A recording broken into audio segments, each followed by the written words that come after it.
The numbers are the numbers, Mara. Sign it. We have 3 enterprise contracts pending. Pending isn't revenue. This meeting is closed, I apologize for interrupting. but you missed a number. CEO was ready to sign bankruptcy until a poor single dad said, "You missed this number." The bankruptcy filing was 47 pages long. Mara Chen had read it 3 times. She had read it the way you read something you are hoping will change between readings, looking for the version of the document that said something different, that offered a door that the previous 2 readings had somehow missed. There was no door. The attorneys had been thorough. The numbers were what they were. Vertex Solutions, the company she had built over 11 years from a seed-funded startup in a San Diego co-working space into a 200-person software firm with clients in 14 countries, was going to file for Chapter 11 on Friday. Today was Wednesday. She was sitting in the boardroom on the 31st floor of the building she had leased 7 years ago, when Vertex first needed real offices. The building with the floor-to-ceiling windows that looked over the San Diego skyline and the bay beyond it, which she had chosen specifically because she wanted her people to be able to look up from their screens and see something worth working toward. In 2 days, none of it would be hers to choose. The board had called the meeting, not her. That was the specific quality of this particular Wednesday. The company still had her name as CEO on every document and her face on the website and her signature on every contract, but the board had called the meeting, which meant that the ground had already shifted in ways that the org chart had not yet caught up to. Richard Hargrove was the one she had to watch. He was 58, the board's longest-serving member, a man who had made his money in private equity, and had brought to every room he entered the particular energy of someone who believed that the purpose of other people's companies was to become opportunities for his. He had been on Vertex's board for 4 years, brought in by the Series B investors, and he had spent most of those 4 years finding ways to suggest with calibrated subtlety that Mara's instincts were sentimental and her strategy was insufficiently aggressive. He was not subtle today. "The numbers are the numbers, Mara," he said, standing at the end of the table and holding the financial folder like it was evidence in a trial he was winning. "You've had 18 months to turn this around. The runway is gone. The investors want an orderly exit, not another quarter of hope." Mara kept her pen in her hand. She had learned years ago that keeping something physical in your hand during difficult meetings grounded you in a way that nothing else did. It gave your body something to do while your mind worked. "We have 3 enterprise contracts pending," she said. "If any one of them closes—" "None of them are closed," Hargrove said. "Pending isn't revenue. You've been living on pending for 2 quarters. The 3 other board members at the table were watching with a careful neutrality of people who had already decided which way they were going to vote and were waiting for the meeting to confirm it. She could read them. She had always been able to read rooms. She was losing this one. The filing was in front of her. The attorney had a pen ready. The vote, when it happened, was going to be 4-1. He had been in the building since 7:30 a.m. His name was Tom Reyes. He was 39 years old. A financial analyst who had been with Vertex for 6 years. Not a director, not a VP.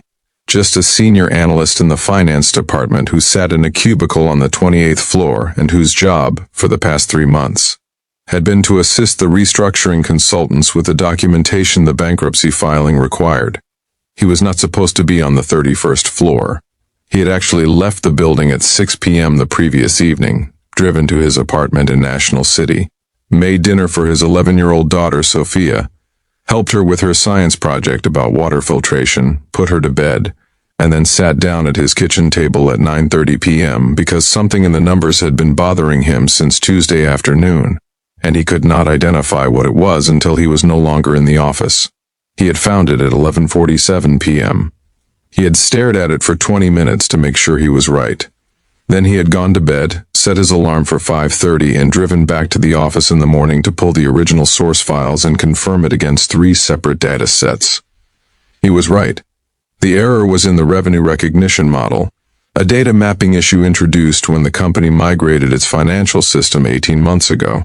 The migration consultant had used the wrong parameter for multi-year contract allocation, which meant that approximately $4.3 million in contracted revenue had been classified as deferred when it was, by every applicable accounting standard, immediately recognizable. $4.3 million. Not a rounding error. not a footnote. The difference between the company's current reported position and the threshold at which the board's primary investor had contractually agreed to provide emergency bridge funding. Vertex was not below the threshold. It had never been below the threshold. The bankruptcy filing was based on a number that was wrong. Tom Reyes took the elevator to the 31st floor with a folder under his arm and the particular expression of a man who has not slept enough and has something important to say and is not entirely sure he is going to be allowed to say it. The boardroom door was closed. Through the glass panel beside it, he could see the meeting in progress, Mara at the table, Hargrove standing, the other board members watching. He knocked. Nobody answered. They were mid-conversation. He opened the door. Every head in the room turned toward him with the unified expression of people who had not invited him and were not pleased. "Mr. Reyes," said Hargrove with the tone of a man identifying an obstruction, "this meeting is closed." Tom Reyes looked at Mara Chen, not at Hargrove, at Mara. "I apologize for interrupting," he said, "but you missed a number." The room went still. Mara looked at him. She knew Tom Reyes the way a CEO knows a senior analyst who has been with the company 6 years. By name, by department, by the fact that he did precise and reliable work that she had never once had cause to question. She did not know him well. She knew him well enough. "What number?" she said. Tom walked to the table. He set the folder down and opened it to the page he had tabbed at 11:47 p.m. in his kitchen in National City. He explained the error, clearly, precisely, without drama. The migration parameter, the revenue classification, the 4.3 million, the bridge threshold. He spoke for 4 minutes and 20 seconds. He had practiced it in his car on the way in. The room was completely silent by the second minute. Hargrove was the first to speak when Tom finished. "That's a significant claim," he said, "from a junior analyst." "Senior analyst," Tom said. "And the documentation is all here. 3 independent data sets, the original migration spec, the accounting standard citation." He paused. "I've also emailed copies to the CFO and to your restructuring firm's lead partner this morning. They'll have had time to review by now." Hargrove looked at the folder, then at the board members, then at the folder again. Mara's attorney leaned forward and began reading. The CFO's office called the boardroom phone 7 minutes later. The restructuring firm's partner confirmed 8 minutes after that. Tom Reyes sat down in the empty chair at the far end of the table that nobody had offered him and waited with the patient stillness of a man who had done what he came to do and was now letting the facts be what they were. The meeting ended 2 hours later. The bankruptcy filing was withdrawn. The bridge funding, confirmed at the correct threshold, was approved. The board voted 3-1 to authorize a 90-day restructuring plan under Mara's continued leadership. Richard Hargrove voted against, left the room without speaking to anyone, and sent a terse email to his assistant about rescheduling his afternoon. Mara found Tom Reyes in the elevator lobby on his way back to the 28th floor. "When did you find it?" she said. "Last night," he said. "About midnight. At the office, at home, after I put my daughter to bed." He paused. "It had been bothering me since Tuesday. I couldn't figure out what it was until I was away from the screens." Mara looked at him. "What's your daughter's name?" The question surprised him. "Sophia," he said. "She's 11. What was she working on last night?" "Water filtration." He paused. "She's very thorough. Ran 3 separate tests." Something crossed Mara's face. "She sounds like someone I know," she said. He almost smiled. "She's better at it than I am." Mara looked at him for a moment. This man in a department store suit, who had driven back to the office before sunrise with a folder under his arm and knocked on a closed boardroom door, because a number was wrong, and he was the one who had found it, and he understood that it mattered. "Why did you come up here?" she said. Not rhetorically. "You could have emailed it.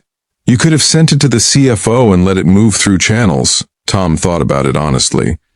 "Because the meeting was today," he said, "and channels take time, and it seemed like the kind of thing that shouldn't wait." Mara nodded slowly. "Tom," she said. "Yeah, you just saved this company." She paused. "I want you to know that I understand what that means. Not just today. What it means going forward." He looked at her steadily. I just found a number that was wrong, he said. That's my job. Your job is financial analysis on the 28th floor, she said. What you did today was something else. The elevator arrived. He held the door. Is Sophia's water filtration project for a competition? Mara asked. Regional science fair, he said. Next month. I hope she wins, Mara said. She will, he said, with the complete confidence of a father who has watched someone run 3 independent tests. She ran the data 3 times. The elevator closed. Mara stood in the lobby for a moment. The city was visible through the floor-to-ceiling windows. The skyline, the bay, the particular blue of a San Diego afternoon. The building was still hers. The company was still hers. The people on 28 floors below her were still employed. Because a man had sat at his kitchen table at midnight, after his daughter was asleep, and refused to let a wrong number stay wrong. She went back to her office. She had work to do. The end.